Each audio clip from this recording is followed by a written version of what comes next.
I'm going to go ahead and start it off with the lowest of the low, the fourth place of the AFC East. And it's not just the lowest of the low for the AFC East, it's the AFC conference and as a whole. And that is the New England Patriots. I have going 1-16. Drew, we had some initial discussions about this team throughout the week, just trying to figure out where we're going to place them. What was your final record prediction for the New England Patriots? After my first initial attempts at this and having the Patriots twice lose every game they played, I'm like, all right, listen, this is the NFL. Everybody is talented. And sorry if you see me glancing off screen here. I got my X app going hard here just in case we get that breaking Brandon Ayuk deal news or trade while we're, I want to make sure that I start screaming and shit right in the middle of our podcast. So, I ended up with the Patriots going 2-15 this upcoming season, and I picked them to have wins over the Cardinals. Okay. And I had them beating the Colts.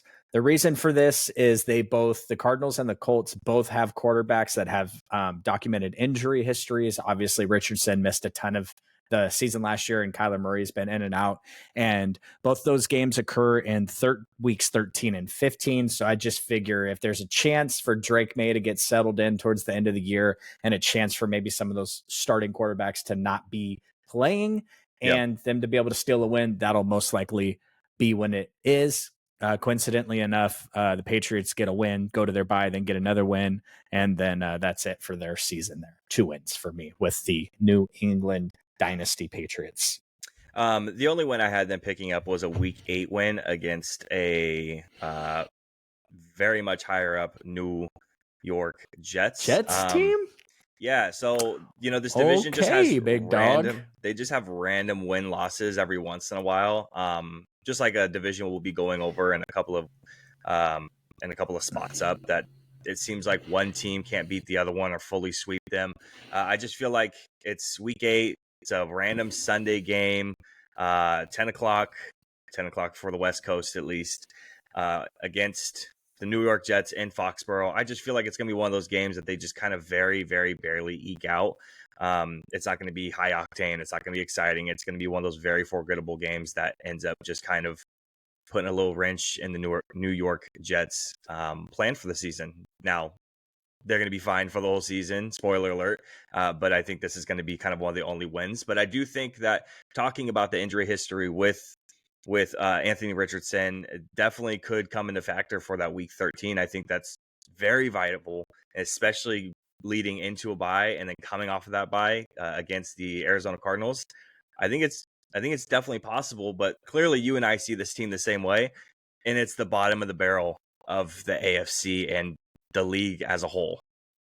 Listen, pretty famous statement in coaching circles. You never want to be the guy that replaces the guy. And unfortunately, I know the Patriots believe in Gerard Mayo, but he's the guy who's replacing the greatest head coach of all time. Yep. And he might be a great coach someday, but he's going to go through his bumps here because I got a franchise in Madden with the Patriots. And let me tell you, that roster is a little stinky. It's a little stinky. Yep. So, not huge things on the horizon this season for the Patriots, but hopefully Drake May plays really well. Yeah, absolutely.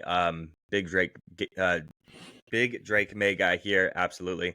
Now the only other teams I could see them maybe kind of getting it close is Week 2 against the Seattle Seahawks, which I'm not very big on this year at all. And you might be able to see how the Chargers are going by Week 17. But I still believe in the Chargers a hell of a lot more than the New England Patriots. So again, 4th place in the division, but also last place for me in the conference. Now in 3rd place, Drew, who do you have going 3rd? Did you see that this NFL schedule this year has Week 18 set up to where it's all division games? I did notice that. That is so smart. Yeah. That is so brilliant to keep those games meaningful. Shout out to the NFL. They're smarter than the rest of us. That's for sure. Absolutely. Coming in 3rd place in this division, and this was really tough for me, and you're probably going to disagree. Coming in 3rd place in this division and missing the playoffs At 10-7, I have the Miami Dolphins. Okay. And go ahead and bring through the reasons on why, because I don't have the Dolphins missing the playoffs at all. Yeah, so I just basically gave them an L on every away game they have in November and December against a good team. Tua can't play in the weather. He can't play in the rain. He can't play in the snow. And even if he figures it out and you call me a hater, Josh Allen, Lamar Jackson, Joe Burrow, Deshaun Watson, all those quarterbacks are used to that snow. Even the Steelers quarterbacks, if you can call them quarterbacks, those players are all going to be attuned to the snow. And unless Mike McDaniel has a trick up its sleeve. Now, if you'd asked me before I started this, hey, do you think the Dolphins are going to make the playoffs this year? Oh, yeah, I think they have a good shot at making the playoffs this year. But the schedule just lays out the way it does.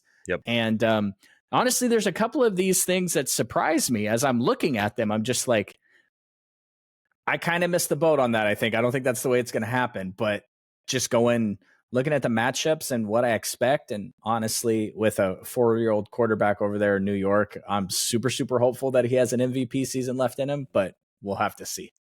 And I think that this is very telling because last week we had our power rankings and I texted you pretty much the next day, 2 days after. And I was like, I think I made a mistake on a couple of these power rankings because looking at their schedule and then going through it, I'm like, shit, I'm like, these teams are definitely going to make the playoffs. So they're definitely going to be a lot better than they were. The Jets were one of those ones that I was like, I missed the mark on that one. That's on me completely. The Dolphins, just kind of skipping ahead a little bit, I have winning the division at 11-6.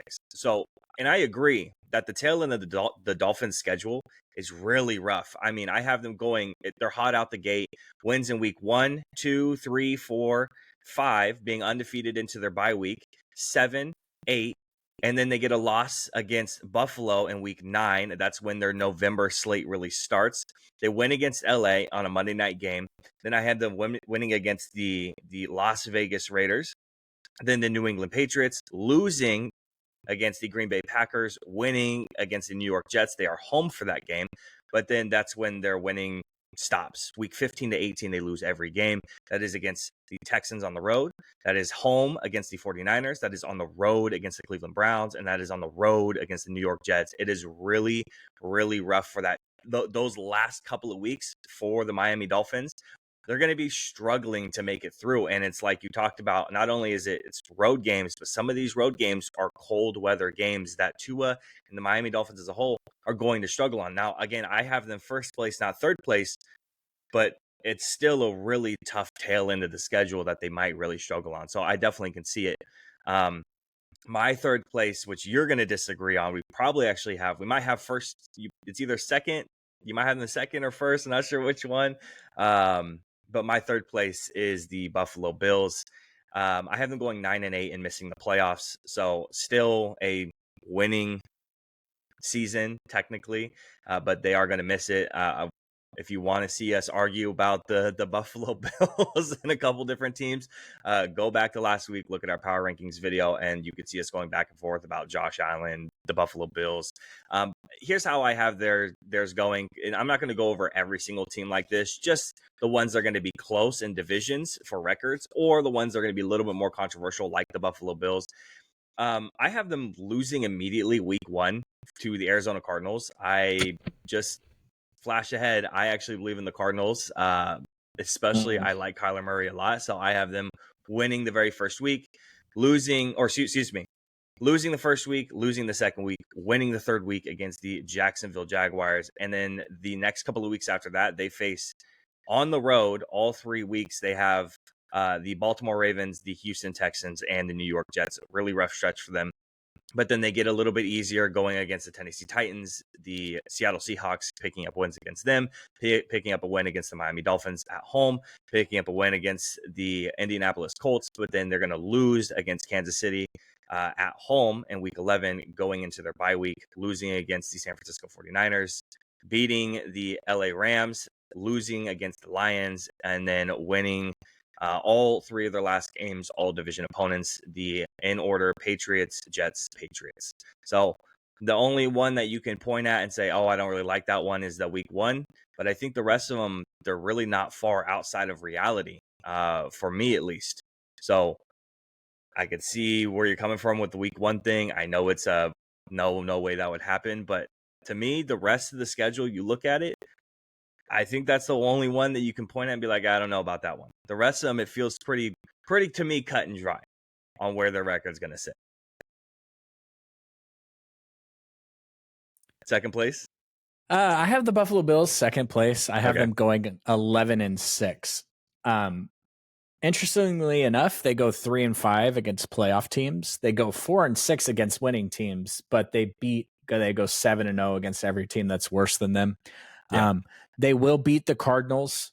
They will get 2 wins against the Patriots, and then they'll split the division series. So that's going to put them at 6 already. They're going to mop up games against the Titans. That's an easy dub. Yep. They're going to beat the Los Angeles Rams. That gets them to 8. Yeah. They are going to beat the Jaguars. That gets them to 9. And then spoiler alert, I have them beating San Francisco because we can't stop those quarterbacks. They just absolutely decimate us. He'll go for 200 yards and 2 touchdowns on the ground and beat us. So that's how I get to 11.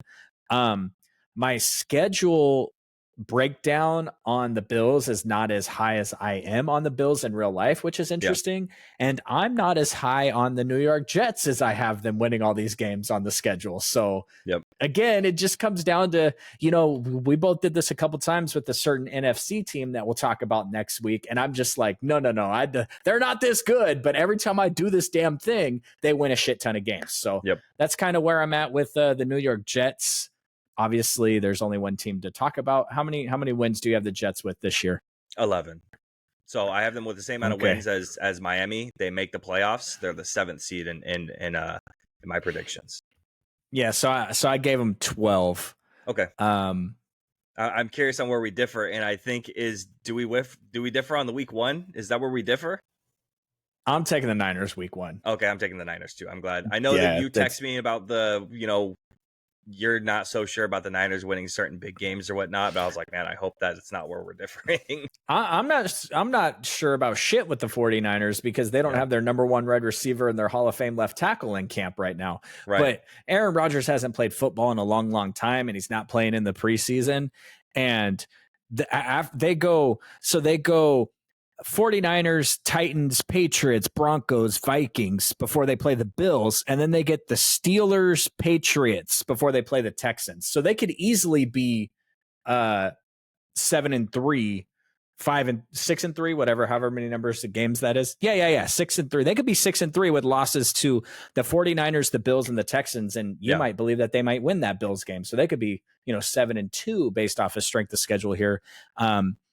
I have them going 9-0 against losing teams this year. That's probably unrealistic, but their strength of schedule is whack city. Like they're not playing any tough teams this year. So, I would love for this to happen. I want to see it happen. I would absolutely love to see Aaron Rodgers come back and dominate one last year because everybody thinks he's so controversial, and to me, he's just a really good quarterback. So.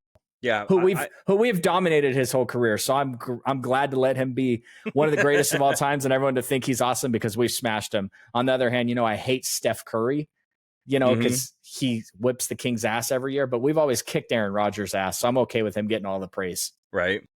When it comes to the New York Jets, again, I have them second place.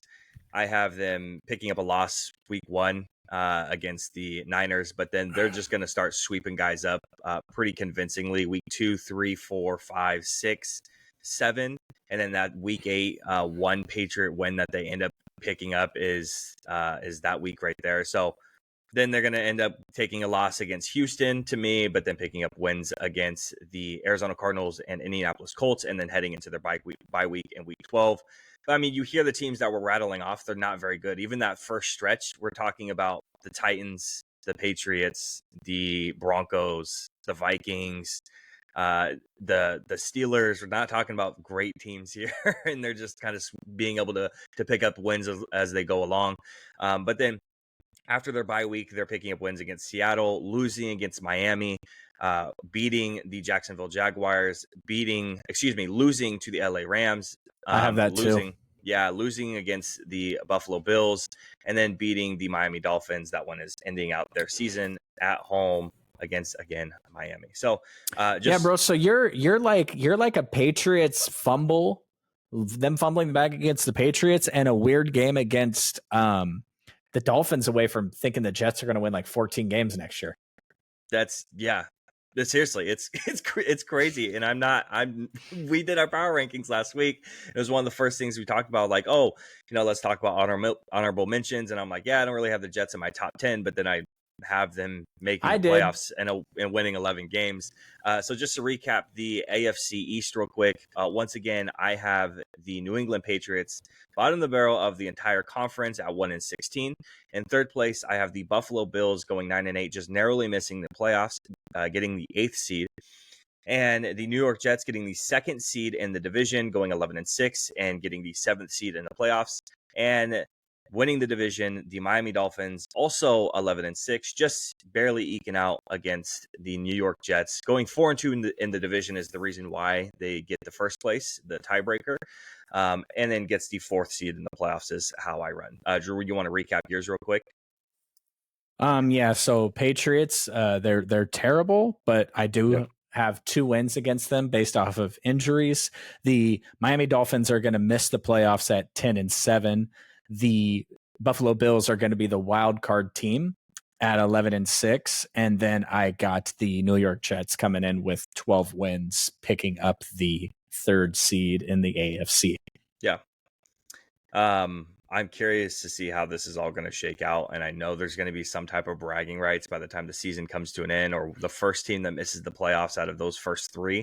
There's definitely going to be some words spoken either on the podcast or on Snapchat.